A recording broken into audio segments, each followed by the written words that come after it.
我哋希望咧透過一個咁樣嘅時間表咧，讓小朋友嘅學習生活咧係豐富嘅，係全面嘅。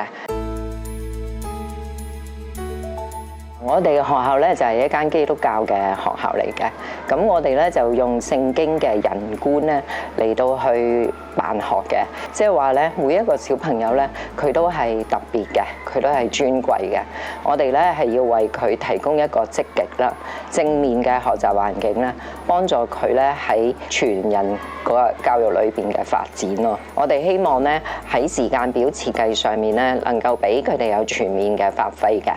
唔單止係喺學科上面啦，仲喺佢哋嘅潛能啊，不論係美藝方面啊、體育上面，所以咧我哋嘅時間表設計咧就係朝頭早咧喺學生嗰個精神啊比較飽滿集中嘅時候咧，我哋就係上學科嘅課堂。食完飯之後咧，飯氣攻心啦，教學嘅效能咧未必係最好，所以咧我哋有另外方面嘅學習，就係透過活動去發揮小朋友另外一啲嘅潛能，就係有藝術啦、同埋體能嘅活動嘅。咁我哋希望咧透過一個咁樣嘅時間表咧，讓小朋友嘅學習生活咧係豐富嘅，係全面嘅，同埋咧係有唔同方面嘅刺激咯，唔係淨係硬塞一啲知識。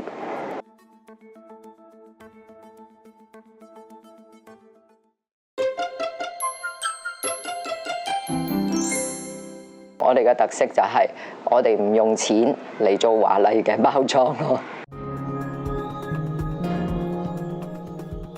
我哋嘅學校咧就唔大啦，不過麻雀雖小，五臟俱全。好多嘅特色咧，我諗就係特別室啦，例如嗰啲多媒體嘅教室啊、視藝室啊、音樂室啊等等啊。最特別嘅地方咧，就係喺我哋多媒體教室嘅一角咧，係 for 校園電視咧去做拍攝嘅。如果你哋睇我哋嘅校園電視台拍攝嗰一個位置咧，我哋其實咧都係好平實，不過咧我哋係用一個嘅質素嚟到去代替華麗嘅背景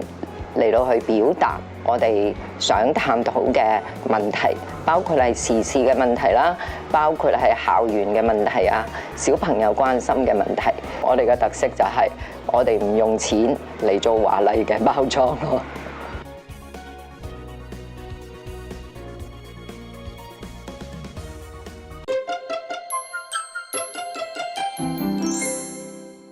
其實我哋個個都喜歡嘅，因為每人嘅個性都有唔同。好似以啱啱過去為例啦，我哋就收咗3400幾張申請表，